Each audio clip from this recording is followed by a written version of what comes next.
Imaginez, nous sommes le 26 octobre 1596 et vous êtes un janissaire ottoman campé sur les plaines hongroises de Keresztes. Vous venez de remporter la plus grande victoire de votre vie. L'armée chrétienne est en déroute totale. Des milliers d'ennemis fuient dans toutes les directions. Leurs bannières traînent dans la boue, leurs canons sont abandonnés. Vous avez survécu à la bataille la plus sanglante qu'ait connue l'Europe depuis des décennies. Mais quelque chose cloche. Votre sultan Mehmed III, commandant suprême du plus puissant empire du monde, vient de quitter le champ de bataille. Il a enfourché son cheval et il est parti, sans explication, sans ordre. Il a simplement disparu en direction de Constantinople, laissant son armée sans chef en plein triomphe. Vous regardez autour de vous, les autres janissaires murmurent. Les officiers se disputent, personne ne sait quoi faire. Et soudain quelqu'un hurle, un cri d'effroi qui vous glace le sang. Vous tournez la tête et voyez l'impossible. L'armée chrétienne que vous veniez de massacrer revient. Elle ne fuit plus, elle charge. Des milliers de cavaliers lourds, bardés de fer, lancent leurs montures au grand galop droit sur vous. Mais c'est impossible. Vous les avez battus, vous les avez détruits. Comment peuvent-ils encore attaquer? La réponse est simple et terrifiante. Pendant que votre sultan fuyait comme un lâche, l'armée chrétienne s'est regroupée. Elle s'est trouvée un nouveau chef. Elle a découvert que vous n'aviez plus de chef. Et maintenant, elle vient achever ce qui aurait dû l'être depuis des heures. Ce qui suit deviendra l'un des retournements de situation les plus catastrophiques de l'histoire militaire. 30 000 soldats chrétiens sont sur le point de mourir. Mais pas parce qu'ils ont perdu la bataille. Ils mourront parce qu'ils l'ont gagnée. Ils mourront parce que la victoire les a rendus imprudents. Ils mourront parce qu'ils ont rompu les rangs pour piller le camp ottoman alors que l'ennemi respirait encore. Voici l'histoire de la bataille de Keresztes en 1596, le jour où la lâcheté d'un empire transforma une défaite certaine en victoire effroyable. Le jour où 30 000 chrétiens apprirent qu'on ne célèbre pas un triomphe tant que l'ennemi n'est pas réellement mort. Et le jour où l'Europe découvrit que l'Empire ottoman, si incompétente que fût sa direction, n'en demeurait pas moins la machine de guerre la plus dangereuse du continent. Avant de plonger dans ces histoires oubliées de survie et de souffrance, si vous aimez découvrir les vérités cachées de l'histoire, pensez à cliquer sur j'aime et à vous abonner pour d'autres contenus de ce genre. Et dites-moi en commentaire d'où vous nous écoutez. Je trouve incroyable que nous explorions ensemble ces récits anciens, depuis les 4 coins du monde, reliés à travers le temps et l'espace, par notre curiosité commune pour le passé. Pour comprendre pourquoi 30 000 chrétiens moururent à Keresztes, il faut d'abord saisir ce qui se jouait en Europe à la fin du XVIe siècle. Ce n'était pas une énième escarmouche frontalière entre chrétienté et islam. C'était l'apogée d'une lutte séculaire pour l'âme de l'Europe centrale. Un conflit qui avait englouti des royaumes, détruit des dynasties et redessiné la carte du continent. Et, au cœur de tout cela, une seule question terrifiante. L'Europe chrétienne pouvait-elle survivre au déferlement ottoman? En 1596, l'Empire ottoman était encore à l'apogée de sa puissance. Il contrôlait les Balkans, la Hongrie, l'Afrique du Nord, le Moyen-Orient et une large partie de la Méditerranée. Ses armées avaient conquis Constantinople en 1453, transformant la capitale de la chrétienté orientale en bastion de l'islam. Elles avaient écrasé les Mamelouks d'Égypte, absorbé la Syrie et la Palestine et repoussé les frontières de l'islam plus loin en Europe que jamais. Les janissaires, ce corps d'élite d'esclaves soldats au cœur de la puissance militaire ottomane, passaient pour la meilleure infanterie au monde. Mais voici ce que les manuels scolaires ne vous disent pas sur l'Empire ottoman à la fin du XVIe siècle. Sous le vernis de splendeur, l'Empire pourrissait de l'intérieur. L'époque de Soliman le Magnifique, le plus grand souverain ottoman qui avait porté l'Empire à son zénith, était révolue depuis longtemps. Soliman mourut en 1566 et avec lui s'éteignit l'âge d'or des conquêtes ottomanes. Ce qui suivit fut une succession de sultans de plus en plus incompétents, plus soucieux des intrigues de palais que des campagnes militaires. En 1596, le trône était occupé par Mehmed III, un homme dont l'ascension vers le pouvoir s'était faite sur les cadavres de sa propre famille. Quand Mehmed monta sur le trône en 1595, la tradition ottomane exigeait qu'il élimine tous les rivaux potentiels afin d'assurer son pouvoir. Rien d'inhabituel en soi. Les Ottomans pratiquèrent le fratricide comme politique d'État depuis plus d'un siècle. Le raisonnement était froidement pragmatique. Mieux valait tuer ses frères que risquer une guerre civile susceptible de déchirer l'Empire. Mais Mehmed poussa cette pratique à un point qui choqua même des courtisans ottomans endurcis. Il ordonna l'exécution de 19 de ses frères. 19 princes, dont certains étaient à peine en âge de marcher, furent étranglés avec des cordons de soie dans les jardins du palais. Le choix de la soie n'était pas anodin. La tradition ottomane interdisait de répandre le sang royal. L'étranglement était donc la méthode privilégiée. On considérait cela plus digne, d'une certaine manière, comme s'il pouvait y avoir de la dignité à assassiner des enfants. Les exécutions eurent lieu en l'espace d'une seule nuit. Imaginez la scène. 19 princes, arrachés des bras de leur mère, tués un à un tandis que le palais résonnait des hurlements des concubines et des serviteurs. Parmi les victimes, certains n'étaient que des nourrissons qui ne comprenaient pas ce qui se passait. Les autres étaient des adolescents qui imploraient la grâce. Aucun ne l'obtint. À l'aube, la dynastie avait été réduite à un seul descendant mâle en vie, Mehmed lui-même. Ce massacre était légal, il était traditionnel. C'était aussi le signe que l'homme qui prenait désormais la tête de la machine de guerre ottomane était capable d'une cruauté indicible, mais totalement dépourvu de courage. Mehmed le troisième n'avait jamais commandé une armée, il n'avait jamais combattu. Il n'avait même jamais quitté l'enceinte du palais de Topkapi, à Constantinople. Il avait passé toute sa vie au harem, entouré de concubines et d'eunuques, à se livrer au plaisir tandis que des hommes plus compétents dirigèrent son empire. Mais en 1595, ses conseillers le convainquirent qu'il devait mener lui-même une campagne pour rendre au sultanat son prestige. L'Empire ottoman faisait face à des défis sur plusieurs fronts. Les Perses semèrent le trouble à l'est.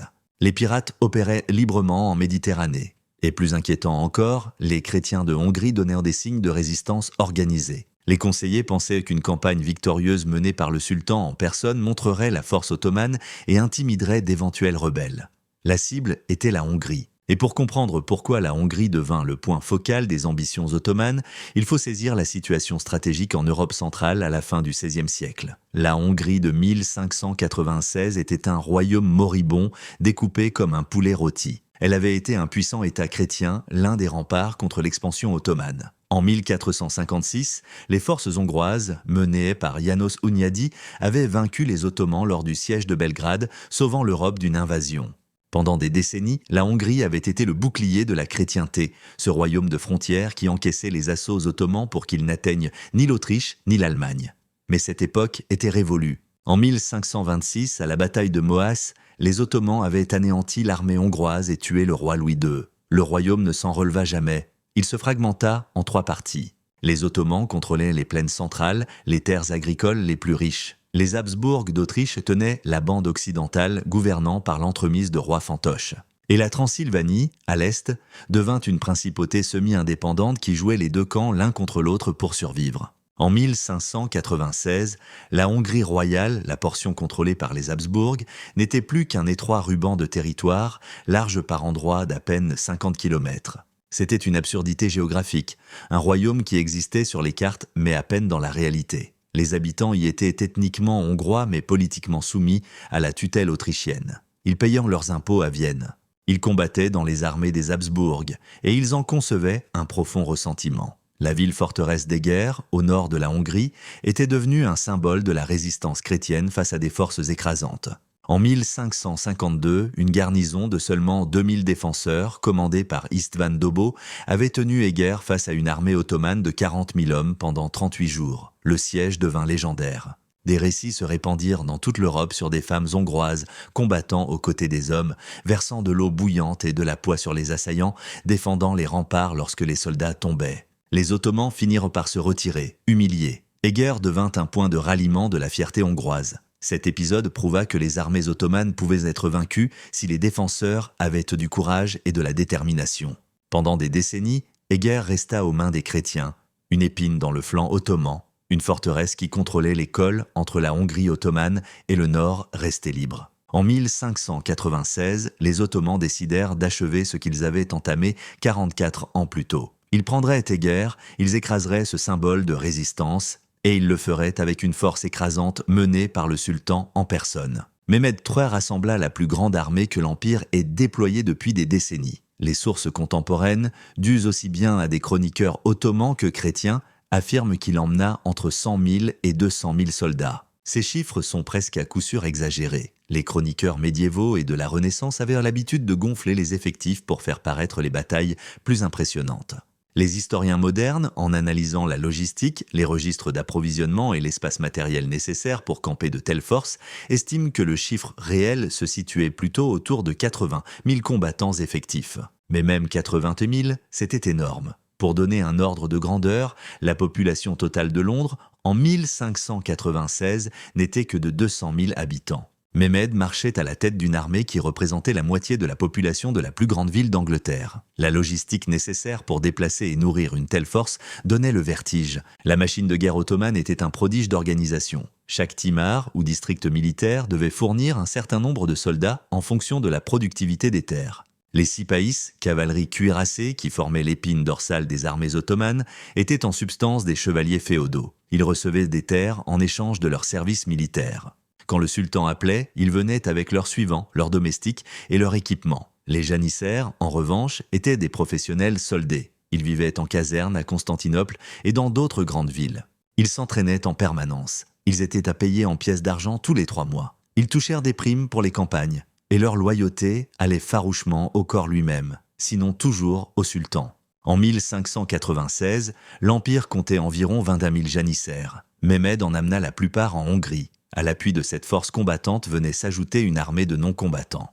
Cuisiniers, boulangers, maréchaux ferrants, forgerons, charpentiers, ingénieurs, mineurs, sapeurs, médecins, scribes, autorités religieuses et marchands. Une armée ottomane n'était pas seulement une force de combat, c'était une ville en mouvement. Quand elle faisait halte pour camper, on traçait des rues provisoires. Des marchés s'ouvraient, on installait des mosquées sous des tentes. Tout l'appareil de la vie urbaine renaissait en toile et en bois. À lui seul, le train d'artillerie exigeait des milliers de bêtes. Les canons ottomans de cette époque étaient d'énormes bêtes de bronze capables de tirer des boulets de pierre de 200 kilos. Chaque pièce avait besoin d'un attelage de bœufs pour la déplacer. La poudre, les boulets et le matériel remplissaient des centaines de chariots. Les Ottomans avaient appris l'art du siège auprès des meilleurs, les Byzantins qu'ils avaient conquis. Ils maîtrisaient la balistique, les trajectoires et les mathématiques de la destruction. Cette armée colossale se mit en marche vers le nord depuis Constantinople à l'été 1596. La marche dura des semaines. La colonne s'étirait sur des kilomètres. Des éclaireurs chevauchaient en tête pour repérer des points d'eau et des emplacements de campement. Des ingénieurs réparaient routes et ponts. Le défi logistique que représentait le déplacement de 80 000 hommes et de leur ravitaillement sur des centaines de kilomètres était immense, mais les Ottomans faisaient en cela depuis des siècles. Ils savaient faire. Les chrétiens, qui suivirent la progression de cette armée gigantesque vers le nord par l'entremise d'espions et d'informateurs, paniquèrent. Chaque semaine apportait de nouveaux rapports. Les Ottomans avaient franchi le Danube. Ils étaient entrés en territoire hongrois. Ils approchèrent des guerres. La taille de l'armée enfla à chaque récit. Quand les rapports parvinrent à Vienne, on était convaincu que les Ottomans amenaient 200 000 hommes pour conquérir toute l'Europe centrale. L'empereur du Saint-Empire, Rodolphe II, qui régnait depuis Vienne, comprit que si Eger tombait, rien n'empêcherait les Ottomans de pousser jusqu'à l'Autriche elle-même. La forteresse contrôlait les cols. S'ils s'en emparaient, ils pourraient faire passer des armées en Moravie et en Silésie. Ils pourraient menacer Cracovie. Ils pourraient même, en théorie, marcher de nouveau sur Vienne. Rodolphe n'était pas un empereur guerrier. C'était un intellectuel amateur d'art, de sciences et d'alchimie. Il passait son temps à collectionner des tableaux et à financer des alchimistes qui promettaient de changer le plomb en or. Il souffrait de ce que des médecins modernes diagnostiqueraient sans doute comme une dépression sévère et une paranoïa. Il quittait rarement son palais. Il ne faisait confiance à presque personne et il était terrifié par les Ottomans. Mais même Rodolphe comprenait que cette crise exigeait d'agir. Il envoya des messagers à tous les princes catholiques et protestants d'Europe centrale, implorant leur aide. Il sollicita du pape de l'argent et sa bénédiction. Il écrivit au roi d'Espagne, aux dirigeants des États italiens, à quiconque pouvait fournir des soldats ou de l'or pour la défense de la chrétienté. La réponse fut pitoyable. La plupart des puissances européennes étaient trop occupées à se battre entre elles pour se soucier de la menace ottomane. L'Espagne combattait une rébellion aux Pays-Bas, la France se remettait de décennies de guerre de religion. L'Angleterre était gouvernée par Élisabeth Ier, qui ne voyait aucune raison d'envoyer des soldats anglais mourir pour des empereurs allemands. Les États italiens étaient divisés et faibles. La Pologne envoya des lettres de soutien poli, mais aucun soldat. Le problème de fond était la division religieuse. La réforme protestante avait brisé l'unité de la chrétienté occidentale. En 1596, catholiques et protestants se détestaient avec une passion telle que leur peur des Ottomans paraissait bien pâle en comparaison. En Allemagne, des princes protestants espéraient activement que les attaques ottomanes affaibliraient les Habsbourg catholiques. Les dirigeants catholiques d'Espagne et d'Italie se soucièrent davantage d'endiguer le protestantisme que de freiner l'islam. Cette haine religieuse allait exploser dans la guerre de 30 ans, à peine 2 décennies après Querestès. Mais dès 1596, les lignes de fracture étaient visibles. Lorsque Rodolphe appela à une croisade contre les Ottomans, il appelait en réalité catholiques et protestants à cesser de s'entre-déchirer et à s'unir contre un ennemi commun. C'était une requête raisonnable. Elle était aussi impossible. Mais certains répondirent. Le prince de Transylvanie, Sigismond de Báthory, envoya des troupes. Sigismond se trouvait dans une position délicate. La Transylvanie était techniquement un État vassal des Ottomans, payant tribut à Constantinople en échange de son autonomie. Mais Sigismond détestait les Ottomans et négociait en secret avec les Habsbourg pour changer de camp. L'arrivée de l'armée de Mehmed lui offrit le prétexte qu'il attendait. Il se déclara pour la coalition chrétienne et envoya 8000 soldats transylvains rejoindre la défense. Les États pontificaux, dirigés par le pape Clément VIII, envoyèrent de l'argent et des bénédictions. Le pape ne pouvait pas envoyer d'armée, mais il pouvait apporter un soutien financier et un encouragement spirituel. Il proclama la campagne croisade et promit des indulgences à quiconque prendrait les armes. C'était capital sur le plan psychologique. Cela signifiait que les soldats qui mouraient en combattant les Ottomans iraient directement au paradis sans passer par le purgatoire. Pour les catholiques fervents, c'était un puissant encouragement. Le royaume de Pologne envoya des observateurs militaires, mais aucun soldat. Les Polonais avaient leurs propres problèmes à la frontière orientale et ne pouvaient pas se permettre d'engager des forces. Mais ils dépêchèrent des officiers expérimentés pour observer la campagne et en rendre compte. La pensée militaire polonaise était fortement marquée par la guerre continuelle contre les Tatars, les Cosaques et, à l'occasion, les Ottomans. Ils voulèrent voir comment les Habsbourg géreraient une offensive ottomane d'envergure. Et surtout, l'appareil militaire des Habsbourg, l'armée professionnelle du Saint-Empire romain germanique, se mobilisa. C'était le cœur des forces chrétiennes. À la fin de l'été 1576, une armée chrétienne d'environ 45 000 hommes s'était rassemblée dans le nord de la Hongrie pour s'opposer à l'invasion ottomane. La force chrétienne était un chaos indescriptible. Elle était commandée par l'archiduc Maximilien d'Autriche, un cadet de la famille des Habsbourg. Maximilien avait 51 ans en 1596, vétéran des conflits de frontières contre les Ottomans, mais pas un général de génie. Il était compétent, prudent et conservateur. Il comprenait la logistique et l'organisation. Il savait gérer les lignes d'approvisionnement. Mais ce n'était pas un tacticien de génie.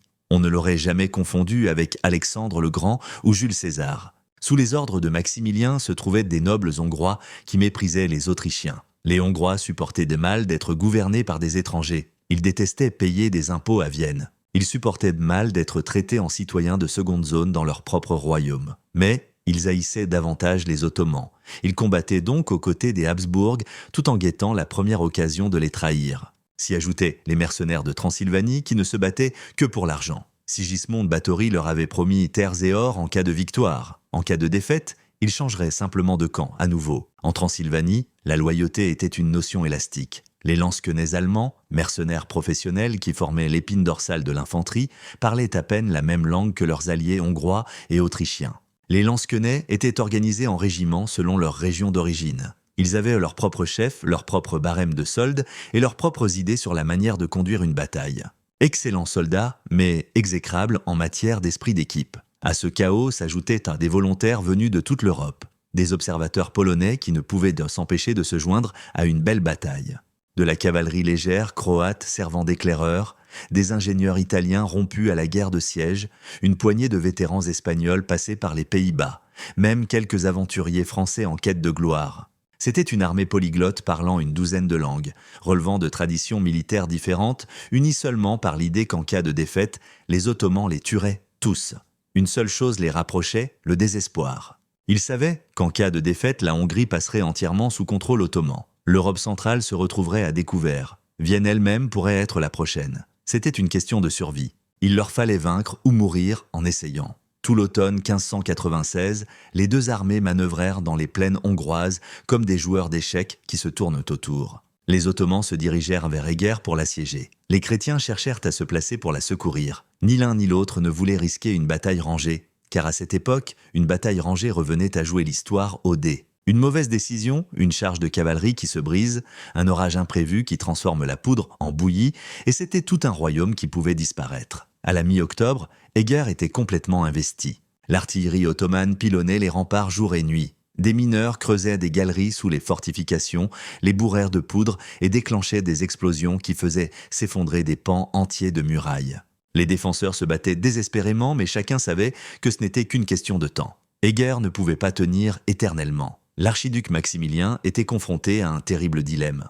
Il pouvait tenter de percer les lignes du siège ottoman et de dégager Eger au risque d'y sacrifier toute son armée, ou bien se replier sur des positions plus sûres et laisser Eger tomber, en préservant son armée mais en abandonnant la forteresse et ses défenseurs. C'était le genre de décision qui empêche les chefs de guerre de dormir. Maximilien décida de se battre, pas parce qu'il était courageux, même s'il l'était, pas parce qu'il était confiant, même s'il affichait de l'assurance. Il décida de se battre parce que, politiquement, il n'avait pas le choix. S'il laissait Eger tomber sans tenter de la secourir, les nobles hongrois l'accuseraient de lâcheté. L'empereur à Vienne mettrait en doute sa loyauté. Ses propres soldats perdraient foi en lui.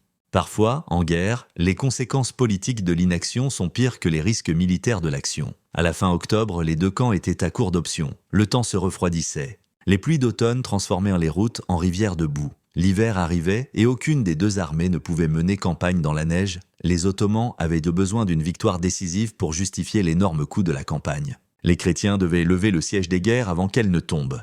Le 23 octobre 1596, des éclaireurs rapportèrent que l'armée ottomane avait détaché un important contingent du siège des guerres et marchait pour intercepter l'armée de secours chrétienne. On y était. La bataille que les deux camps s'efforçaient d'éviter était désormais inévitable. Le 24 octobre, les deux armées se heurtèrent près du village de Keresztes, un minuscule hameau agricole du nord de la Hongrie. Le village se composait de 2 douzaines de maisons tout au plus, d'une petite église et de champs couverts de chaumes de blé après la moisson.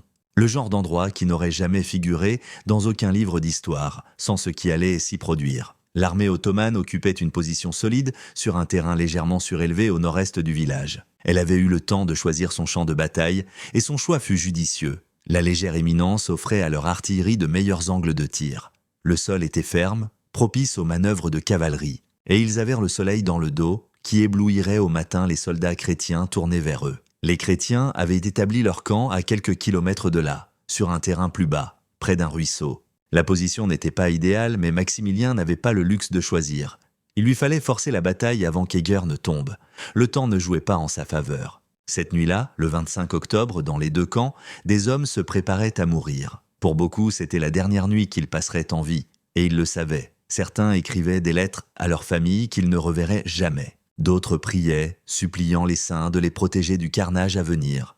Quelques-uns s'enivraient, préférant affronter la mort avec l'alcool pour engourdir leur peur. Les janissaires affûtaient leur cimetière sur des pierres à aiguiser, dont le tintement caractéristique résonnait dans tout le camp ottoman. Ils vérifièrent leurs mousquets, s'assurant que les mécanismes de mise à feu fonctionnaient sans accroc. Ils nettoyaient leurs bonnets de feutre blanc, emblème de leur corps. Ils étaient des professionnels qui se préparaient à une nouvelle journée de travail. Tuer et peut-être mourir faisait simplement partie du métier. Les chevaliers chrétiens faisaient de bénir leur armure lors de petites cérémonies menées par des prêtres. Ils s'agenouillaient devant des autels de fortune, recevant la communion et l'absolution de leurs péchés. La théologie catholique enseignait que mourir au combat contre les infidèles garantissait le salut. La théologie protestante était moins claire sur ce point, mais les soldats protestants priaient tout autant que les catholiques. Quand on fait face à la mort, les distinctions théologiques paraissent moins importantes. Les soldats de base, les piquiers et les mousquetaires qui formeraient les lignes d'infanterie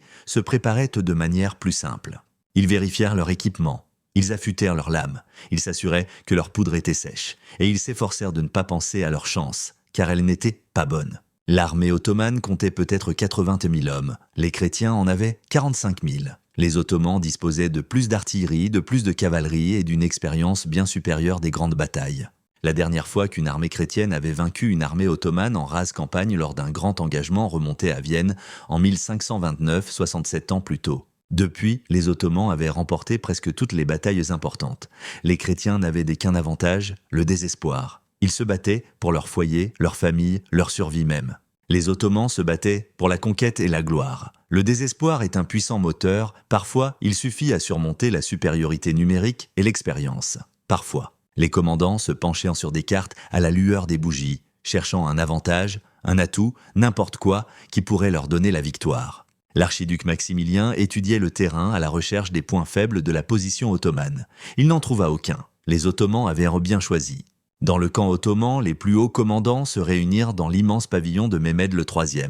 Le sultan, assis sur son trône d'or, était nerveux et s'efforçait de ne rien laisser paraître. Son grand vizir, Damat Ibrahim Pacha, était le véritable cerveau militaire. Ibrahim était un commandant chevronné qui avait combattu persistants hongrois et rebelles. Il connaissait l'art de la guerre. Il savait que la clé de la victoire résidait dans la discipline et la coordination. On passa en revue le plan de bataille. Les janissaires tiendraient le centre. La cavalerie des Sipaïs frapperait les ailes chrétiennes. L'artillerie entamerait l'ennemi avant que l'infanterie ne vienne au contact. C'était un plan ottoman digne d'un manuel, éprouvé dans des dizaines d'engagements au fil des décennies. Il fonctionnait toujours. Ce que les commandants ottomans n'abordèrent pas, parce que l'idée ne leur venait même pas à l'esprit, c'était ce qui se passerait si le sultan prenait la fuite. Ce scénario était impensable. Les sultans ne fuyaient pas. Ils commandaient. Ils inspiraient. Ils montraient l'exemple. L'idée que Mehmed puisse abandonner son armée en pleine bataille relevait de l'absurde. Mais au fond de tous les esprits planait un doute tenace. Ce sultan n'avait encore jamais combattu. Il avait tué ses frères, mais jamais un ennemi. Il avait vu mourir des hommes, mais seulement lors d'exécutions, réglées et ritualisées. La bataille, c'était autre chose. La bataille, c'était le chaos. La bataille, c'était l'instant où la peur submerge la raison et où les hommes découvrent de quoi ils sont vraiment faits. Mehmed III se révélerait-il un sultan guerrier dans la lignée de ses ancêtres? Ou bien ne serait-il qu'un sultan de palais, mou et faible, inutile sur le champ de bataille? La réponse ne tarderait pas. L'aube approchait, et avec elle venait le jour qui déciderait du sort de l'Europe centrale pour des générations. L'aube se leva froide et grise sur Kerestes le 26 octobre 1596. Le brouillard roulait sur les champs, épais et blanc, réduisant la visibilité à une cinquantaine de mètres tout au plus. L'air sentait la terre mouillée et la fumée de milliers de feux de camp. À la première lueur, l'armée chrétienne se mit en ordre de bataille, avançant lentement dans la brume, les compagnies s'interpellant pour garder l'alignement. 45 000 hommes, organisés en 3 grandes divisions, se préparaient à marcher sur les positions ottomanes. Le plan était simple, d'une simplicité brutale, car les tactiques complexes survivent rarement au contact de l'ennemi. Les plans complexes exigent une communication parfaite. Et une communication parfaite est impossible quand on se bat dans le brouillard avec des hommes qui parlent 6 langues différentes. Les chrétiens attaqueraient en 3 vagues, une stratégie aussi vieille que la guerre elle-même. Le centre serait composé d'infanterie allemande et autrichienne, de lourds piquets armés de piques de plus de 5 mètres et de mousquetaires équipés de mousquets à mèche. Leur tâche était de fixer le centre ottoman, d'engager les janissaires dans un face-à-face âpre et sanglant qui permettrait à la cavalerie de gagner la bataille sur les ailes. L'aile droite serait formée de cavaliers hongrois et transylvains, une cavalerie légère, rompue au harcèlement. Ils montaient des chevaux plus petits et plus vifs que ceux de la cavalerie lourde. Ils portèrent des sabres, des lances, parfois des arcs. Leur avantage, la vitesse et la maniabilité. Ils pouvaient frapper vite, se replier et revenir à la charge. Contre une infanterie lourde comme les janissaires, ils étaient moins efficaces. Mais face à la cavalerie légère et aux archers ottomans, ils étaient redoutables. Et l'aile gauche, le marteau de l'assaut, serait la lourde cavalerie impériale, les fameux cuirassiers. C'étaient des chevaliers en armure de plates intégrales, juchés sur de puissants chevaux de guerre. À eux deux, l'homme et la monture approchèrent la demi-tonne. Quand ils chargeaient, rien ne pouvait les arrêter. Ils étaient les chars d'assaut du XVIe siècle, conçus pour enfoncer les lignes ennemies par la seule force de leur élan et de leur masse. Mais la cavalerie lourde avait ses faiblesses. Elle manœuvrait lentement, elle se fatiguait vite. Et si elle chargeait la mauvaise cible, si elle butait sur une infanterie préparée ou sur de l'artillerie, elle serait massacrée. Employer la cavalerie lourde efficacement était un art. Il fallait attendre le bon moment, trouver la bonne cible et s'engager à l'instant exact. Trop tôt, on se brisait sur des défenses préparées. Trop tard, et l'infanterie rompait avant qu'on ait le temps d'intervenir. Ce matin-là, l'archiduc Maximilien longea les lignes, prononçant le genre de discours que les chefs prononcent depuis que la guerre existe. Sa voix portait à travers les rangs, amplifiée par l'étrange acoustique du brouillard. Il rappela à ses hommes qu'ils combattaient pour le Christ, pour leur foyer, pour leur famille. Il leur dit qu'une victoire aujourd'hui sauverait l'Europe des hordes d'infidèles. Il leur promit la gloire, la richesse et le salut. Il ne leur dit pas la vérité. Il ne leur dit pas que, même s'ils gagnaient cette bataille, la guerre continuerait pendant des décennies. Il ne leur dit pas que la plupart d'entre eux seraient de morts ou estropiés au coucher du soleil. Il ne leur dit pas que la gloire militaire, le plus souvent, c'est mourir dans la boue pendant que des inconnus vous volent vos bottes. Mais les chefs de guerre ne disent de jamais la vérité avant les batailles. Ils disent aux soldats ce qu'ils ont besoin d'entendre pour marcher vers la mort sans s'enfuir. Et les soldats, sachant qu'on leur ment, l'acceptent parce que l'alternative serait d'admettre qu'ils s'apprêtent à faire quelque chose de fou. De l'autre côté du champ, à travers le brouillard, l'armée ottomane se préparait elle aussi. Mehmed III était assis sur un trône d'or sous un immense pavillon de soie, dressé sur une petite colline derrière ses lignes. Le pavillon était un palais itinérant, transporté en pièces et assemblé par des serviteurs. On y trouvait des tapis, des coussins et tout le confort du palais de Topkapi. Mehmed y siégeait, vêtu de drap d'or, s'efforçant d'avoir l'air impérial tandis que ses mains tremblèrent de peur. C'était sa première bataille. Il n'avait jamais entendu le grondement d'un feu nourri. Il n'avait jamais vu des hommes mourir violemment. Il n'avait jamais éprouvé cette terreur qui saisit même les soldats aguerris lorsqu'ils réalisent que, dans quelques heures, ils pourraient n'être plus que des cadavres pourrissant dans la terre. Son grand vizir, Ibrahim Pacha, se tenait à ses côtés, lui donnant des conseils à voix basse et s'efforçant d'empêcher le sultan de paniquer. Le dispositif ottoman était traditionnel, éprouvé par des siècles de conquête. Le centre était tenu par les janissaires, 20 000 des meilleurs fantassins du monde. Ce n'étaient pas des conscrits arrachés aux fermes. C'étaient des professionnels, prélevés enfants par le système du Devshirme, convertis à l'islam et formés dès leur plus jeune âge à obéir aux ordres sans discuter. Le Devshirme fut l'un des systèmes militaires les plus singuliers de l'histoire. Tous les 2 ou 3 ans, des agents ottomans parcouraient les villages chrétiens des Balkans, choisissant les garçons les plus robustes et les plus sains, âgés de 8 à 12 ans. Ces garçons étaient arrachés à leur famille, conduits à Constantinople, convertis à l'islam et inscrits dans des écoles militaires. Ils y apprenèrent le turc, la théologie islamique, les tactiques militaires et l'obéissance absolue. Les meilleurs d'entre eux devenaient janissaires. Ils vivaient en caserne, le mariage leur était interdit. Ils percevaient une solde régulière et ils étaient loyaux à leur corps et au sultan, avant tout, en théorie. En pratique, en 1596, le système se désagrégeait. Les janissaires se mariaient malgré les règles. Ils transmettaient leurs charges à leurs fils. Ils devenaient une caste militaire héréditaire dotée d'un pouvoir politique. Mais ils restaient la meilleure infanterie du monde. Ils portaient des bonnets de feutre blanc caractéristiques qui évoquaient des manches retombant sur la nuque. Ils étaient armés d'un mélange de mousquets et d'armes traditionnelles. Et ils avaient la réputation de ne jamais rompre au combat. Pour enfoncer une formation de janissaires, il fallait en tuer presque tous. Et abattre 20 000 soldats professionnels n'avait rien de facile. Sur les flancs ottomans se trouvaient les cavaliers sipaïs, l'équivalent des chevaliers de l'Empire. Ils portèrent des cottes de mailles et des casques d'acier. Ils étaient armés de lances, d'arcs et d'épées. Ils appartenaient à la petite noblesse terrienne, détenteurs de timars, redevables d'un service militaire en échange de leur fief. Braves, bien équipés et aguerris. Mais ils n'étaient pas aussi lourdement cuirassés que les chevaliers chrétiens. Leurs chevaux étaient de plus petits et plus rapides.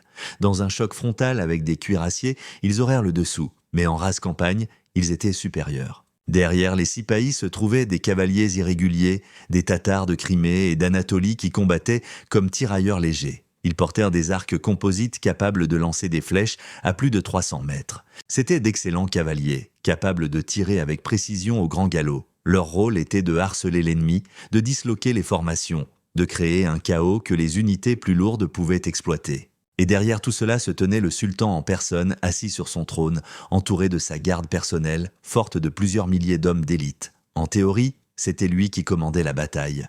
En réalité, ces généraux expérimentés prenaient les décisions tactiques, tandis que Mehmed s'efforçait de ne pas vomir de peur. La bataille commença vers 8 heures du matin par un duel d'artillerie. Les 2 camps disposèrent de canons, mais les Ottomans en avaient davantage et de meilleurs. L'artillerie ottomane, à cette époque, était la meilleure du monde. Ils perfectionnaient l'art du siège depuis la prise de Constantinople, quand d'énormes canons de bronze avaient éventré les murs soi-disant imprenables de la capitale byzantine.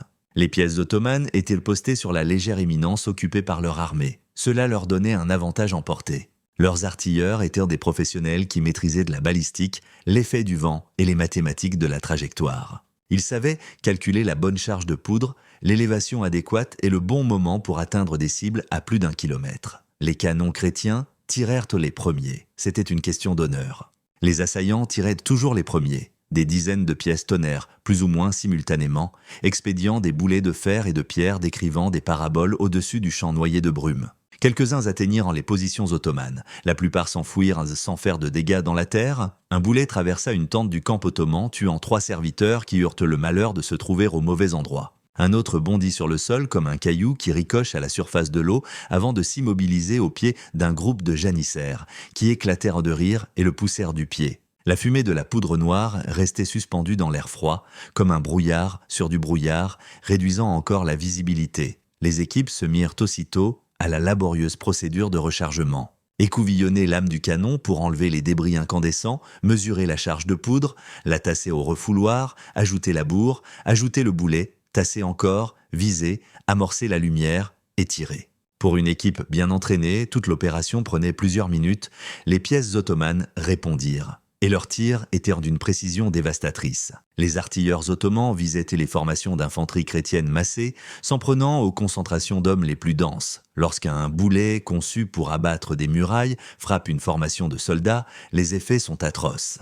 Le boulet ne frappe pas qu'un seul homme. Il le traverse celui qui est derrière, en fauche plusieurs autres, jusqu'à perdre son élan ou heurter quelque chose de solide. Un seul tir bien ajusté peut tuer ou estropier une douzaine d'hommes.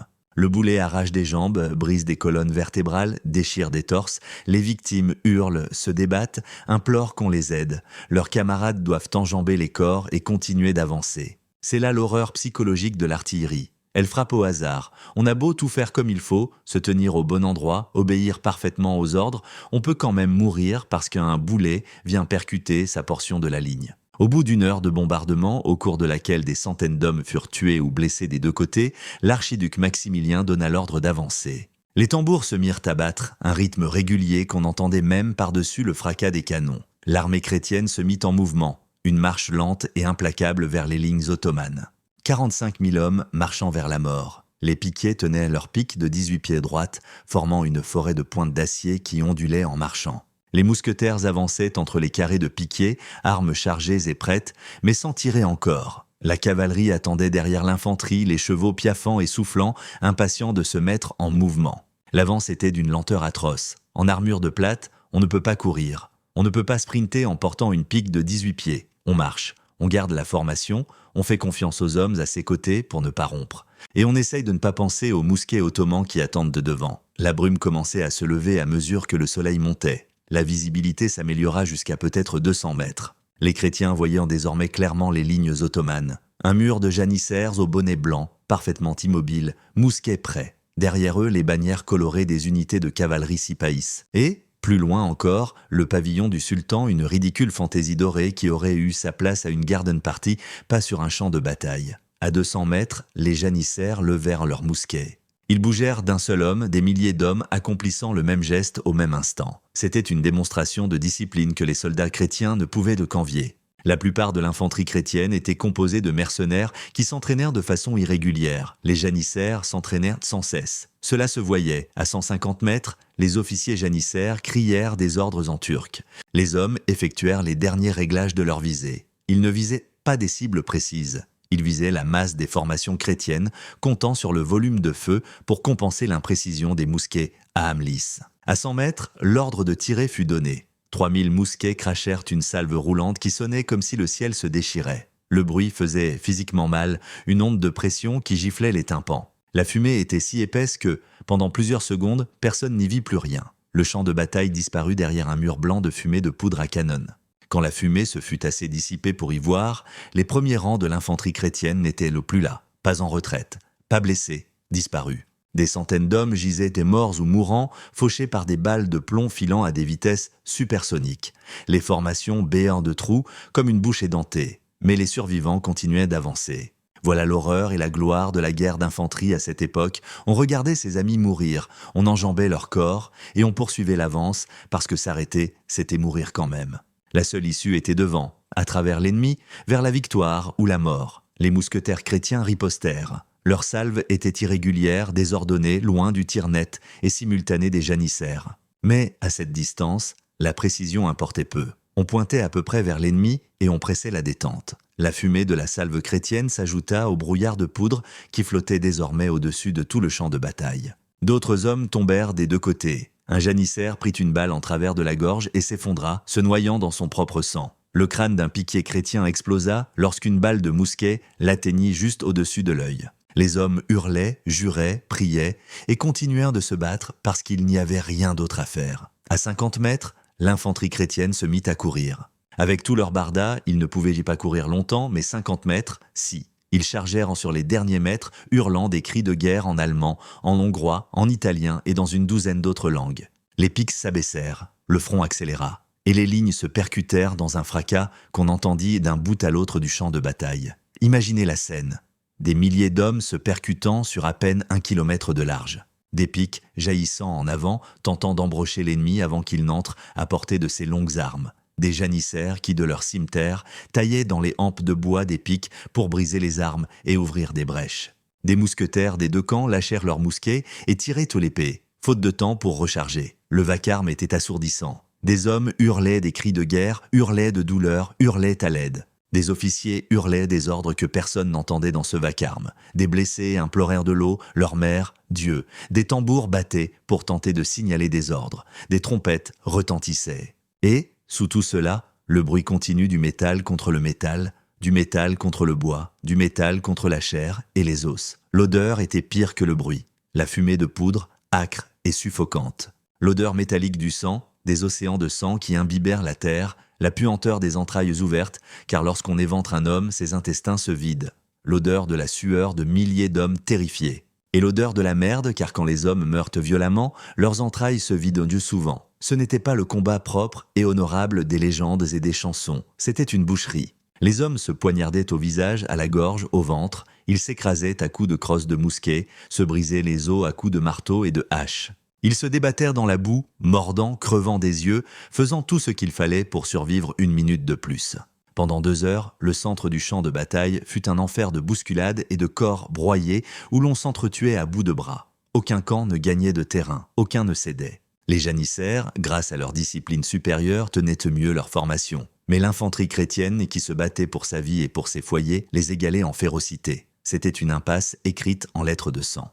Des milliers d'hommes mouraient pour tenir ou gagner quelques mètres debout. C'était la réalité du combat d'infanterie. On ne l'emportait pas par de brillantes manœuvres ni de subtiles tactiques. On gagnait en tenant plus longtemps que l'ennemi, en acceptant de mourir un peu moins vite qu'eux. Mais les batailles ne se gagnent pas au centre, elles se gagnent sur les flancs. Et sur les flancs, tout allait tourner à la catastrophe pour les Ottomans. La cavalerie lourde chrétienne sur le flanc gauche attendait ce moment. Depuis 2 heures, ils étaient restés en selle, regardant l'infanterie mourir, attendant leur tour. Ce n'étaient pas des cavaliers légers, c'étaient des cuirassiers, les chars d'assaut du XVIe siècle. Ils portaient une armure de plate complète, pesant près de 30 kilos. L'armure les couvrait de la tête aux pieds, les rendant presque insensibles aux coups d'épée et même aux balles de mousquet tirées de loin. Leur monture était de puissants destriers, élevés spécialement pour porter des hommes en armure au combat. Ces bêtes pesaient chacune plus de 450 kilos. Elles étaient dressées à mordre, ruer et piétiner l'ennemi. C'étaient des armes autant que les chevaliers qui les montaient.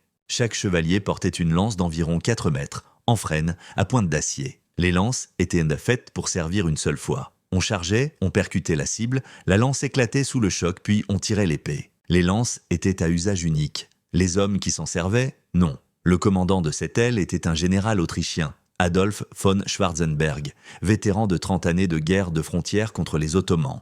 Il avait 62 ans, un âge canonique pour l'époque, mais encore assez robuste pour porter l'armure et monter. Il maîtrisait à la perfection les tactiques de cavalerie. Il avait passé 3 décennies à apprendre comment mettre en pièces les armées ottomanes. Schwarzenberg avait gardé ses hommes en réserve, attendant l'instant propice. Et maintenant, l'infanterie clouée au corps à corps et les flancs ottomans dégarnis parce que leur cavalerie avait avancé pour soutenir le centre, cet instant était venu. Il se tourna vers son trompette et donna l'ordre. Les trompettes sonnèrent à la charge, une montée de notes que tout cavalier reconnaissait. 3000 cavaliers lourds s'ébranlèrent, d'abord au pas, les chevaux avancèrent prudemment en gardant la formation. Les chevaliers ajustèrent leurs lances, s'assurant que les armes étaient de bien équilibrées. Les écuyers qui tenèrent des lances de rechange les tendirent, puis se replièrent à l'abri. Puis au trot, les chevaux accélérèrent, toujours tenus en main. La formation se resserra, les intervalles se comblèrent, la ligne devint un mur compact de chevaux et d'acier, puis au petit galop. Plus vite, maintenant. Le sol se mit à trembler, ce n'était pas une image. Le sol vibrait littéralement sous le poids de 3000 chevaux caparaçonnés. Les hommes qui combattaient au centre le sentaient à travers leurs bottes, et puis le galop, pleine vitesse, inarrêtable. Un mur d'acier et de chair fondait sur le flanc gauche ottoman comme une avalanche à près de 50 km à l'heure. Les cavaliers sipahis qui tenaient ce flanc les virent arriver et tentèrent une contre-charge. L'effort fut courageux, mais la cavalerie légère contre la lourde, c'est une affaire de mathématiques. Le plus léger perd, à tous les coups. La physique est assez brutale, un cuirassier, avec son cheval, ses armes et sa cuirasse, pèse environ une demi-tonne. Quand cette masse vous percute à près de 50 km à l'heure, l'énergie cinétique est colossale. C'est comme se faire percuter par une voiture. Les os se brisent, les organes se rompent. Des hommes sont projetés en arrière, arrachés de leur selle. Les sipahis en côte de maille et montés sur des chevaux plus légers ne pouvaient pas produire la même puissance d'impact. Lorsque les deux masses de cavalerie s'affrontèrent, le résultat fut à la fois prévisible et atroce. Le choc fut dévastateur, les cuirassiers chrétiens enfoncèrent l'aile gauche ottomane comme un bélier qui enfonce une porte de bois. Le fracas de la collision, nul de ceux qui l'entendirent ne l'oublia jamais. Des milliers de chevaux et d'hommes s'écrasant les uns contre les autres. Des lances qui volaient en éclats à l'impact, le bois se fendant dans des claquements secs comme des coups de feu, des hommes qui hurlaient, des chevaux qui hurlaient, un son strident, épouvantable. Les sipahis ottomans se battirent avec bravoure, mais le courage ne triomphe pas des lois de la physique. Leurs montures, plus légères, étaient renversées. Leur armure ne pouvait arrêter les lances lourdes. Des hommes furent empalés et soulevés hors de leur selle par l'élan. Des chevaux se cassèrent les jambes et chutaient, projetant leurs cavaliers dans la masse tourbillonnante des sabots. En quelques minutes, le flanc gauche ottoman ne se contentait pas de reculer. Il se dissolvait. Des sipahis qui n'avaient jamais fui de leur vie firent de volte-face et prirent la fuite, car l'alternative était de mourir pour rien. Les cuirassiers chrétiens ne se lancèrent pas aussitôt à la poursuite. Il leur fallut se reformer après la charge. Mais le mal était fait. L'aile gauche ottomane était anéantie. Sur l'aile droite, la cavalerie hongroise vit le succès et lança sa propre charge.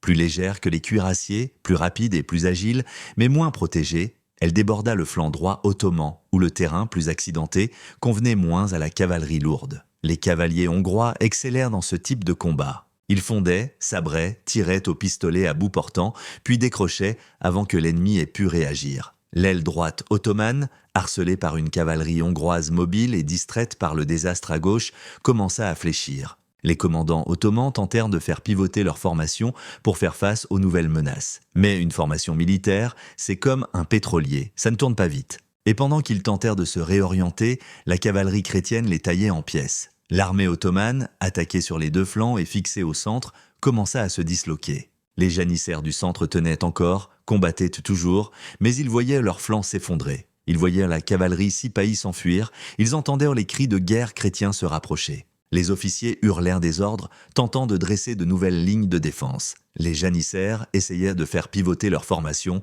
pour faire face aux menaces venues des flancs. Les tambours battèrent les signaux, mais la coordination se désagrégeait. La discipline parfaite du matin s'effilochait. Et là, sur son trône d'or, sur la colline derrière les lignes, le sultan Mehmed, le troisième, prit une décision qui marquerait son règne et condamnerait son armée. Il s'enfuit. Mehmed le troisième, sultan de l'Empire ottoman, commandeur des croyants, ombre de Dieu sur terre, calife de l'islam, abandonna son armée en pleine bataille. Il se leva de son trône, contempla le carnage qui s'étendait sur le champ, vit ses flancs s'effondrer et décida qu'il n'en voulait rien savoir. Il se tourna vers ses gardes du corps et donna un seul ordre. « Nous rentrons à Constantinople ». Les gardes du corps, soldats d'élite prêts à mourir pour protéger le sultan, furent stupéfaits. On ne se repliait pas en pleine bataille, on se battait, on ralliait les troupes, on montrait l'exemple. C'est ainsi que faisaient les sultans. C'est ce qu'avait fait Mehmed le Conquérant. C'est ce qu'avait fait Soliman le Magnifique. Mais Mehmed le troisième n'était pas de la trempe de ses ancêtres. Il était terrifié. Il n'avait jamais connu le combat et, maintenant qu'il y goûtait, il le détestait. Le bruit, l'odeur, la vision d'hommes mourant de façons atroces, c'en était trop. Il voulait rentrer. Il voulait son palais, son harem, son confort. Il voulait faire comme si ce cauchemar n'avait jamais eu lieu. Alors il enfourcha son cheval et s'éloigna, pas rapidement, pas dans la panique. Il partit avec toute la cérémonie convenant à un sultan. Ses gardes du corps se rangèrent autour de lui. Ses serviteurs ramassèrent ses effets. On laissa son pavillon dressé, faute de temps pour le démonter. Et le sultan, entouré de plusieurs milliers de ses meilleurs de troupes, se dirigea vers l'arrière. Les soldats ottomans, voyant leur commandant disparaître à l'horizon, éprouvèrent de quelque chose qu'ils n'avaient jamais ressenti. L'abandon. La fuite du sultan n'était pas seulement un désastre tactique. C'était un séisme psychologique qui brisa le moral de toute l'armée. Dans la culture militaire ottomane, le sultan n'était pas seulement le chef politique. Il était le chef spirituel, le représentant de Dieu sur terre. Sa présence sur le champ de bataille signifiait que Dieu favorisait le combat. Son départ signifiait que Dieu avait retiré sa faveur. Si le sultan croyait la bataille perdue, pourquoi les simples soldats penseraient-ils le contraire ? Les janissaires, voyant le sultan s'enfuir, ressentirent une rage mêlée de désespoir. Ils prenaient l'avantage au centre, ils tenaient face à des forces supérieures, et voilà que leur commandant suprême les avait abandonnés. C'était une trahison. Mais les janissaires étaient des professionnels. Ils avaient survécu à pire grâce à la discipline et au courage. Ils ne rompirent pas, ils ne prirent pas la fuite. Ils ne paniquèrent pas. Au lieu de cela, ils prirent une décision tactique qui sauva l'armée mais devait mener à la catastrophe. Ils entamèrent un repli en combattant, reculant pas à pas vers le camp ottoman. L'idée était de créer une nouvelle ligne défensive, d'utiliser les tentes et les chariots du camp comme obstacle, de reformer leurs unités et de se préparer à poursuivre la bataille. C'était un plan raisonnable, c'était aussi la décision qui allait les perdre. Car les soldats chrétiens, voyant les Ottomans en retraite, crurent avoir gagné. Après des heures de combat brutal, après avoir vu mourir des milliers d'amis, la pression retomba d'un coup. Les Ottomans fuyaient. La victoire était à eux. Les soldats se mirent à acclamer. Les officiers se félicitèrent. Des hommes qui, quelques instants plus tôt, faisaient face à la mort, riaient maintenant de soulagement. Et ce soulagement, cette joie, cette détente, les rendit stupides. L'armée chrétienne, au lieu de poursuivre en bon ordre les Ottomans en retraite et de les détruire en tant que force organisée, fit quelque chose qui violait toutes les règles de la guerre. Ils rompirent les rangs et se ruèrent dans le camp ottoman pour le piller. Ce fut l'erreur fatale, ce fut l'instant qui allait transformer une victoire totale en défaite catastrophique. Ce fut le moment où la cupidité humaine l'emporta sur la discipline militaire. Le camp ottoman était un trésor au-delà de toute imagination. Rappelez-vous, ce n'était pas seulement un camp militaire. C'était le palais itinérant du sultan, la capitale mobile de l'Empire. Il renfermait les richesses que Mehmed avait apportées pour financer la campagne. Des tentes de soie de toutes les couleurs brodées de fils d'or. Des tapis de Perse valant plus que le salaire de toute une vie de soldat. Des coffres de pièces d'or, la solde des troupes, de la vaisselle d'argent, des armes ornées de pierreries, de superbes chevaux. Des barils d'épices, chacun valant une fortune en Europe, et de la nourriture. Mon Dieu, la nourriture. Viande rôtie, pain, fruits, des mets délicats que les simples soldats n'avaient jamais goûtés. Le camp n'était gardé que par des domestiques, des cuisiniers, des marchands et des gens de camp. Les troupes combattantes avaient toutes gagné la ligne de bataille. Quand les premiers soldats chrétiens firent irruption dans le camp, ces non-combattants prirent la fuite. Ils lâchèrent tout et s'enfuirent. Et les soldats, qui mangèrent du pain dur et de la viande salée depuis des semaines, qui combattaient et mouraient depuis des heures, ne purent résister. Les lansquenets allemands laissèrent tomber leurs piques et se mirent à s'emparer de soieries. Des soldats remplirent leurs casques de pièces d'or. Des hommes qui n'avaient jamais possédé quoi que ce soit de précieux se retrouvèrent soudain face à plus de richesses qu'ils n'en avaient jamais imaginé. Et ils perdirent la tête. Les Hongrois enfoncèrent les chariots du trésor du sultan. C'étaient des chariots spéciaux, renforcés de fer, qui transportaient à la caisse de la campagne. On fit sauter les serrures à coups de hache. À l'intérieur, des coffres de pièces d'or et d'argent. Les soldats en prenaient à poignées, bourraient leurs poches, leurs chemises, tout ce qui pouvait contenir des pièces. L'infanterie autrichienne trouva les réserves de vivres et se mit à manger comme si elle n'avait pas vu un repas depuis des semaines. Ils éventrèrent des tonneaux de miel, se gorgèrent de poulet rôti, burent du vin jusqu'à l'ivresse. Des hommes s'assirent à même le sol, se gorgèrent, leurs armes oubliées. Même les officiers perdirent tout contrôle. Des chevaliers qui auraient dû maintenir la discipline pillaient à la place le pavillon personnel du sultan, se battaient pour des épées incrustées de pierreries et des coupes d'or. On trouva un baron allemand portant par-dessus son armure les robes de soie du sultan, riant comme un dément. Un comte autrichien tenta de s'éloigner sur l'un des chevaux arabes de prix du sultan et faillit être tué par ses propres hommes qui voulèrent le cheval pour eux. En moins d'une heure, l'armée chrétienne se transforma d'une force de combat organisée en une horde ivre de chasseurs de trésors. Les unités se dissolurent, les formations disparurent.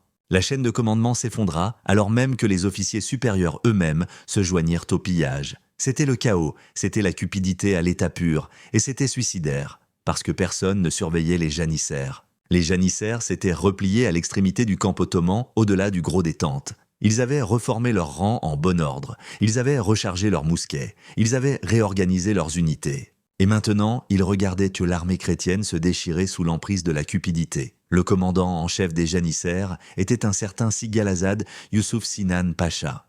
Converti à l'islam, originaire d'Italie, il était monté en grade par le mérite et la brutalité. Il avait 68 ans et avait livré plus de batailles que la plupart des hommes non d'anniversaire. Il avait servi sous Soliman le Magnifique. Il s'était battu à l'épante. La guerre lui était aussi naturelle qu'à d'autres la respiration. Sigalazad les regarda piller, le mépris mêlé au sentiment d'une occasion à saisir. Ces imbéciles avaient dégagné la bataille.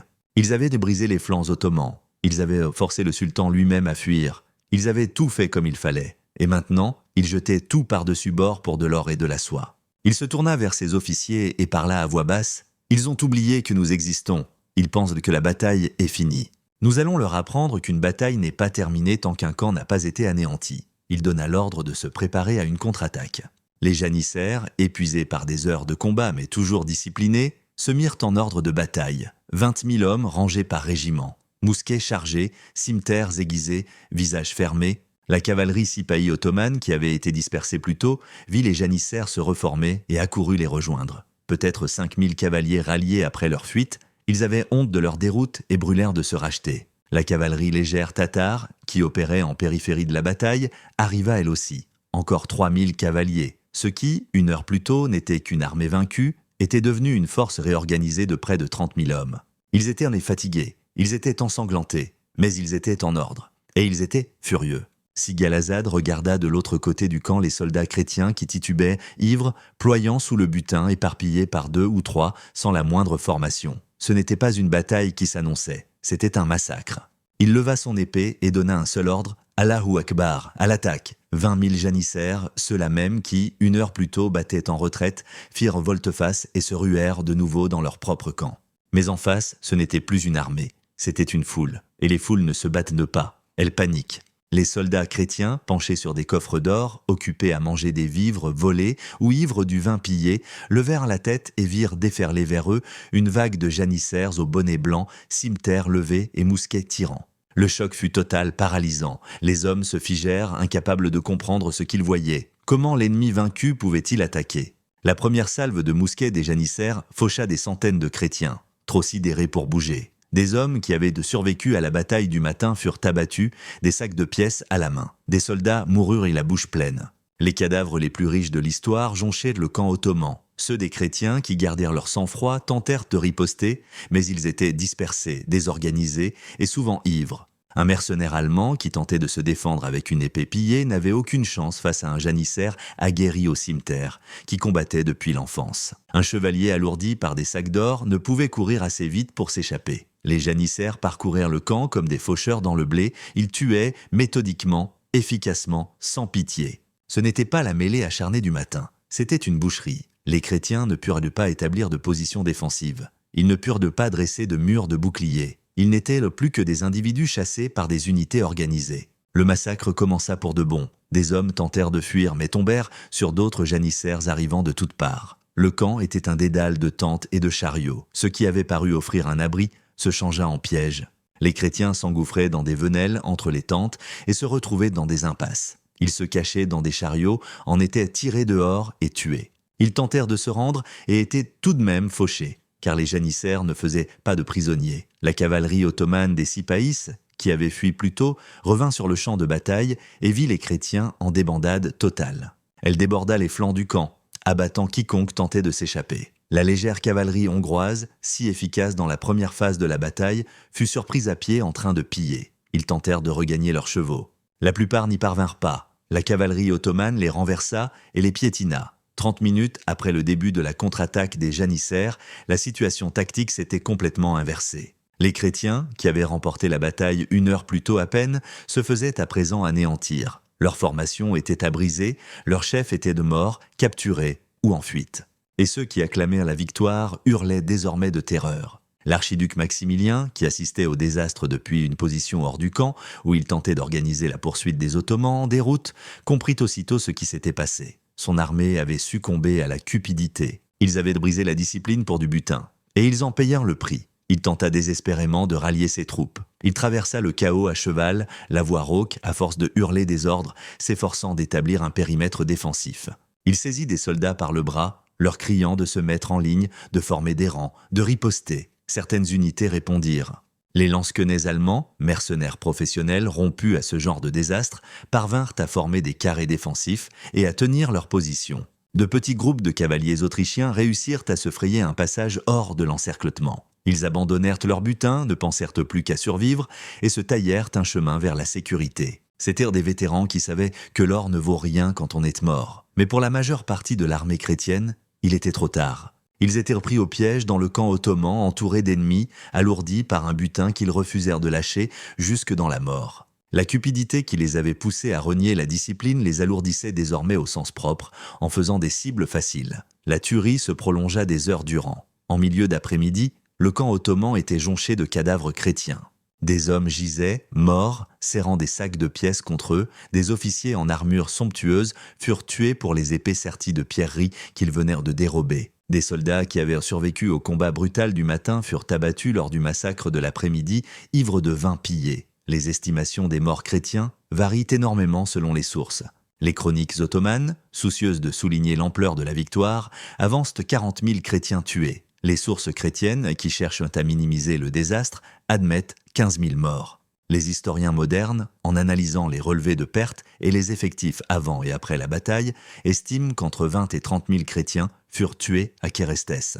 Certains périrent au cours de l'affrontement initial. La plupart périrent dans le massacre qui suivit. Le chiffre exact importe peu. Ce qui importe, c'est qu'une génération entière de soldats fut anéantie. La fine fleur de la noblesse hongroise mourut dans le camp ottoman, abattue alors qu'elle pillait de la soie. Des compagnies de mercenaires allemandes qui existaient depuis des décennies furent rayées de la carte. Des vétérans autrichiens qui avaient survécu à des années de guerre de frontières furent fauchés en une après-midi de pure bêtise. Les pertes ottomanes furent elles aussi lourdes, peut-être 15 000 morts au cours des combats du matin. Mais les Ottomans demeurèrent maîtres du champ de bataille. Ils avaient remporté la victoire. Non par des tactiques supérieures, ni par la bravoure lors du premier engagement, mais par la discipline pure et simple du refus d'accepter la défaite, et grâce à la spectaculaire stupidité de leurs ennemis. Lorsque la nouvelle de la bataille parvint à Constantinople 3 semaines plus tard, portée par des messagers exténués qui avaient épuisé leurs chevaux jusqu'à la mort pour livrer le rapport, la ville explosa de joie. Le sultan Mehmed III avait triomphé.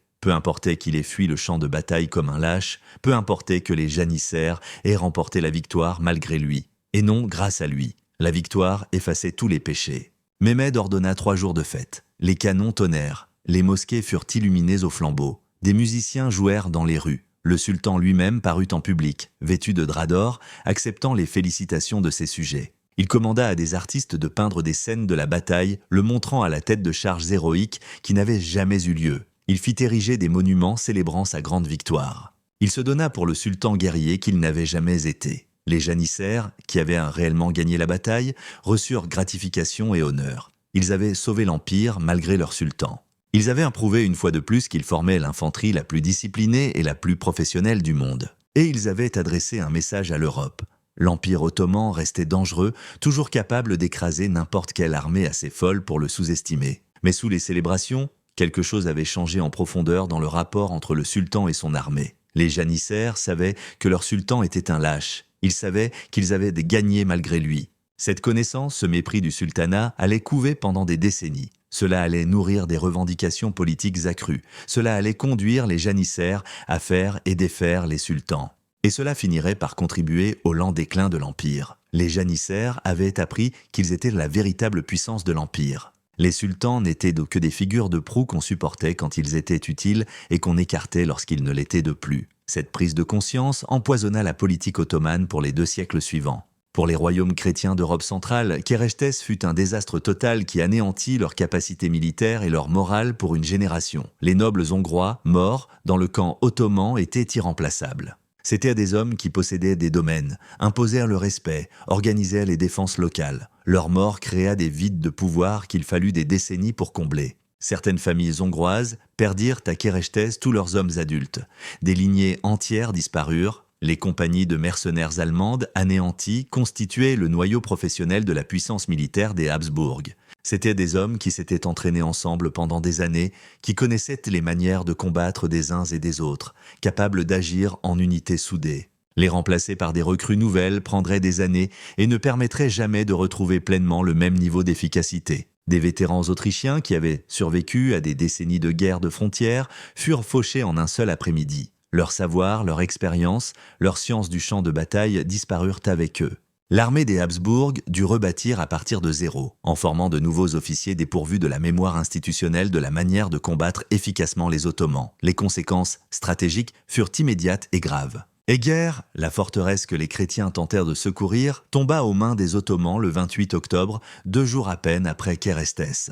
La garnison, apprenant que l'armée de secours avait été anéantie, se rendit plutôt que d'affronter un assaut final. Le grand symbole de la résistance hongroise, la forteresse qui avait tenu héroïquement en 1552, était désormais aux mains des Ottomans. Les Ottomans conservèrent le contrôle de la majeure partie de la Hongrie. La frontière avec la Hongrie royale se stabilisa à peu près à son tracé d'avant la campagne, mais les Habsbourg n'avaient de plus d'armée pour la défendre. Pendant l'année qui suivit, des pillards ottomans circulèrent librement sur le territoire des Habsbourg, incendiant des villages et emmenant des captifs. Le mythe selon lequel une armée chrétienne unie pouvait vaincre les Turcs en rase campagne vola en éclats. Kérestes prouva que même lorsque les chrétiens combattaient au bien, même lorsqu'ils remportaient la bataille tactique, ils pouvaient malgré tout perdre par manque de discipline. Comment faire confiance à une armée qui, à force de piller, marche à sa perte? Kérestes montra aussi une vérité que les théoriciens de la guerre connaissaient, mais que les soldats oublient de souvent.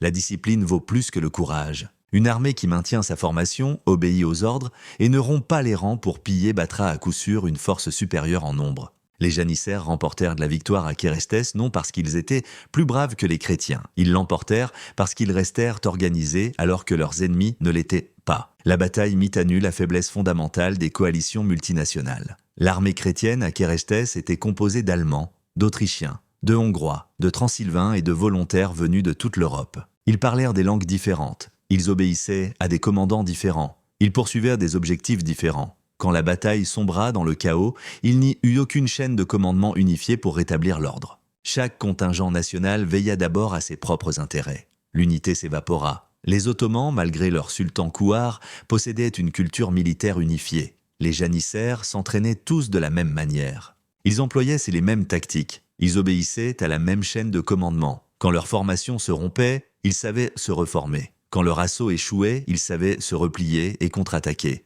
Ce savoir institutionnel, ce professionnalisme militaire, fut le secret de la réussite ottomane. Dans les années qui suivirent Kérestes, les deux camps s'efforcèrent de tordre le récit de la bataille à leur avantage. Les Ottomans y virent la preuve de leur domination persistante et de la faveur divine. Ils commanditèrent des chroniques qui insistaient sur l'ampleur de la victoire et minimisaient la fuite du sultan. Les récits officiels décrivaient Mehmed menant personnellement des charges et prenant des décisions tactiques brillantes. Ces récits étaient des mensonges, mais des mensonges utiles. Les chrétiens affirmèrent n'avoir perdu que par malchance et trahison. Certains témoignages accusèrent les nobles hongrois d'avoir pillé les premiers, déclenchant l'effondrement général de la discipline. D'autres accusèrent les mercenaires allemands de cupidité. D'autres encore soutinrent que des espions ottomans s'étaient infiltrés dans le camp chrétien et avaient répandu la rumeur que la bataille était gagnée, attirant délibérément les soldats dans le piège. Tout cela n'était que des excuses. La vérité était plus simple et plus douloureuse. Les chrétiens perdirent Kérestes parce qu'ils avaient se gagner trop facilement. Ils avaient ainsi complètement défait l'armée ottomane lors de la première phase de l'affrontement qu'ils crurent le danger écarté. Ils se mirent à célébrer avant que l'ennemi ne fût anéanti. Et ils payèrent le prix ultime pour cette erreur. Le village de Kérestes lui-même fut entièrement détruit pendant la bataille. Les maisons furent incendiées. L'église fut pillée par les deux camps. Les champs où le blé avait poussé étaient désormais des fosses communes.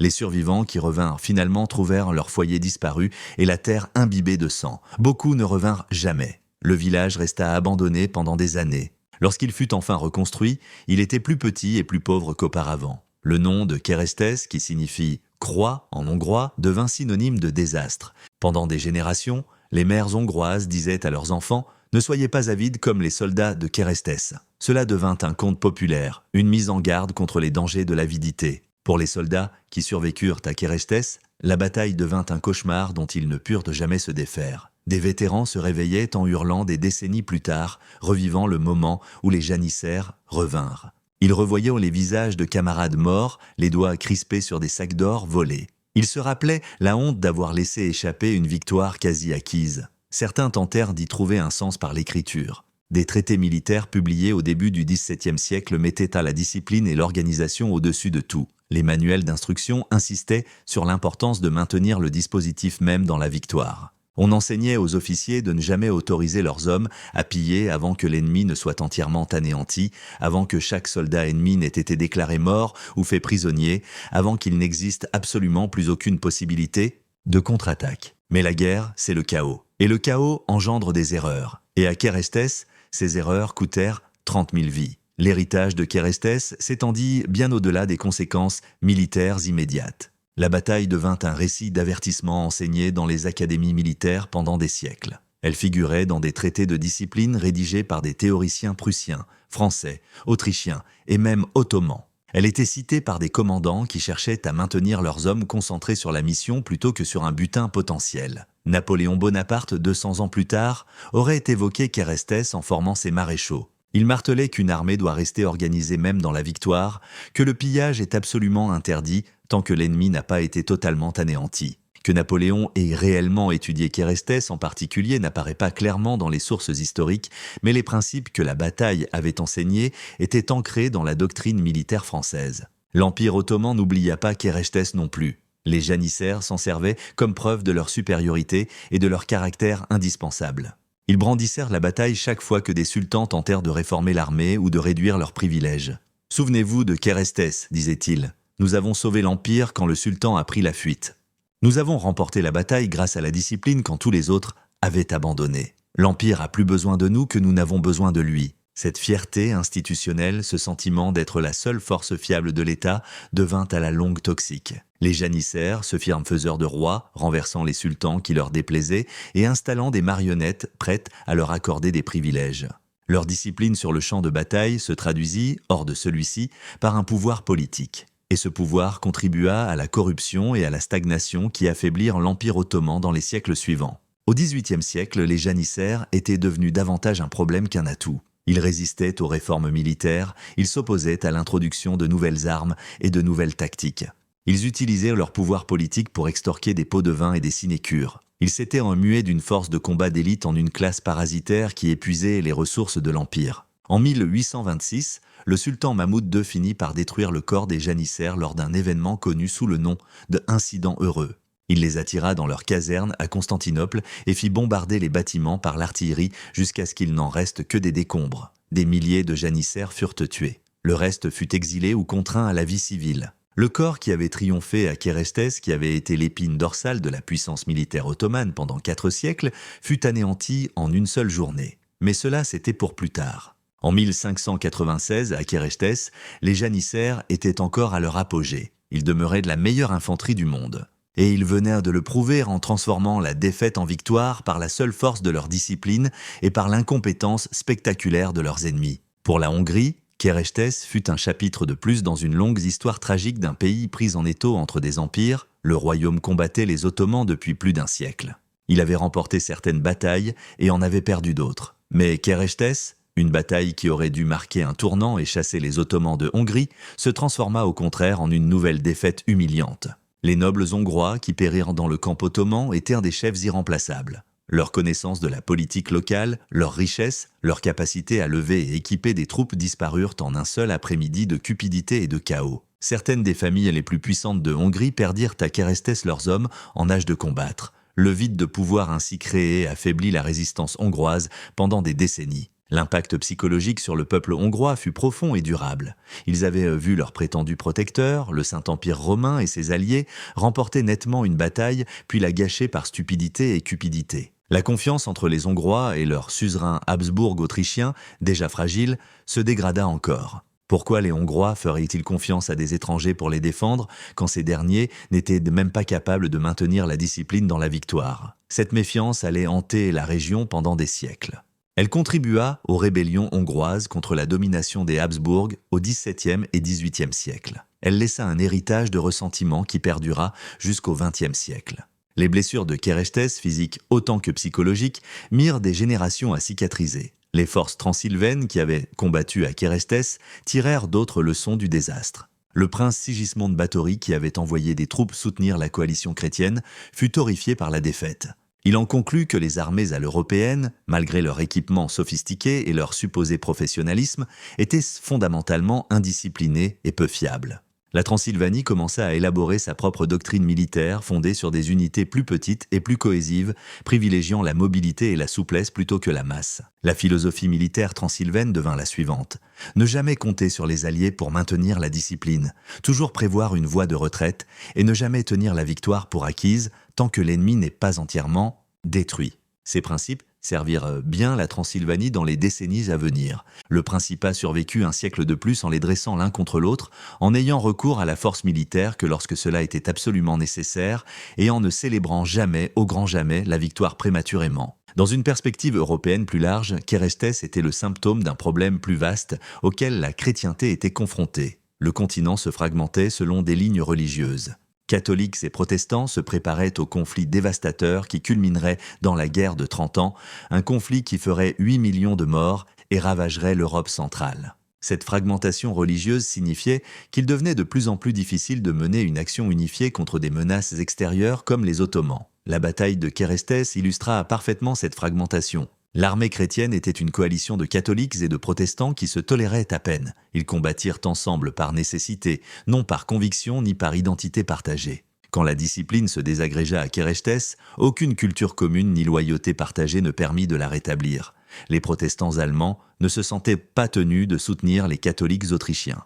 Les nobles hongrois n'avaient cure des intérêts plus larges du Saint-Empire romain germanique. Chaque contingent national et confessionnel ne pensa plus qu'à lui-même quand la crise survint. L'unité s'évapora dès que les choses tournèrent du mal. Les Ottomans, malgré leurs propres problèmes internes, conservaient une culture militaire unifiée. Les janissaires, malgré la diversité de leurs origines ethniques, partageaient une identité et une finalité communes, forgées par le système du Devshirme et par des décennies d'entraînement en commun. Cette unité était un multiplicateur de force que les chrétiens ne pouvaient égaler. Dans les décennies qui suivirent Kérestes, la frontière ottomane en Europe se stabilisa. L'Empire lancerait d'autres invasions, assiégerait de nouveau Vienne en 1683 et continuerait de menacer l'Europe centrale. Mais le schéma établi à Kérestes se maintint.